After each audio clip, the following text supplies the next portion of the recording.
दोस्तों, यह कहानी है एक गांव की जहां पर एक भूतिया पेड़ था। और दोस्तों, यह कहानी बहुत ही भयानक है। कहानी को पूरा सुनकर के जाना। तो चलिए दोस्तों, कहानी को शुरू करते हैं। कहानी कुछ इस तरह है। गांव के बाहर एक पुराना बंजर इलाका था जहां एक विशाल बरगद का पेड़ खड़ा था। उस पेड़ के बारे में गांव में अजीब कहानियां मशहूर थीं।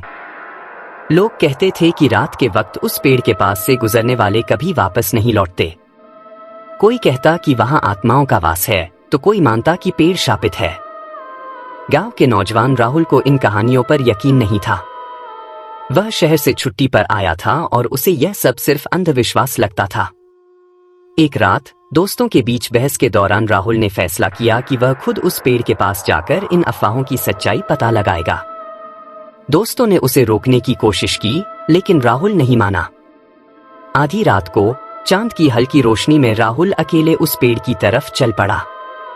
रास्ते में उसे सिर्फ झिंगुरों की आवाज और अपने कदमों की आहट सुनाई दे रही थी। जैसे ही वह पेड़ के पास पहुंचा, वहां एक अजीब सी ठंडक महसूस हुई।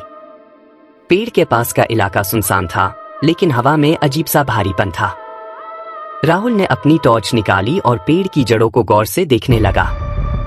तभी उसे महसूस हुआ कि पेड़ की छाल पर कुछ अजीब आकृतियां बनी हुई थीं, जैसे किसी ने उसमें चेहरे गढ़े हों। अचानक उसे ऐसा लगा कि कोई उसकी पीठ के पीछे खड़ा है। उसने जल्दी से पलटकर देखा, लेकिन वहां कोई नहीं था। उसकी सांसें तेज हो गईं, लेकिन उसने खुद को समझाया कि यह सिर्फ उसका भ्रम है। राहुल ने पेड़ के चारों ओर घूमना शुरू किया।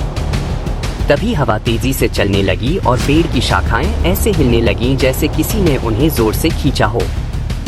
राहुल डरने लगा, लेकिन वह वहां से हिला नहीं। तभी उसे एक लड़की की धीमी सी आवाज सुनाई दी, जो कह रही थी, मुझे बचाओ।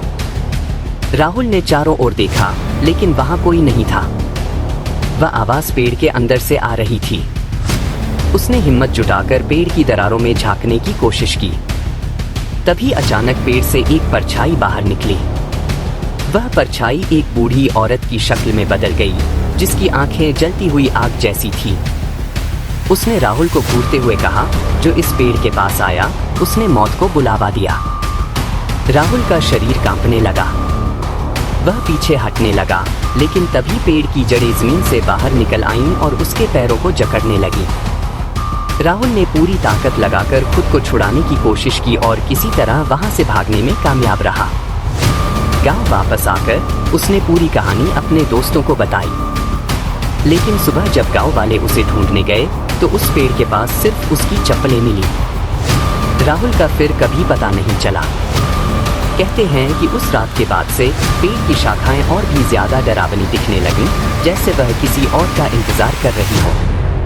लेकिन कोई भी यह नहीं जान पाया कि उस पेड़ का रहस्य क्या था। क्या आप उस पेड़ के पास जाना चाहेंगे?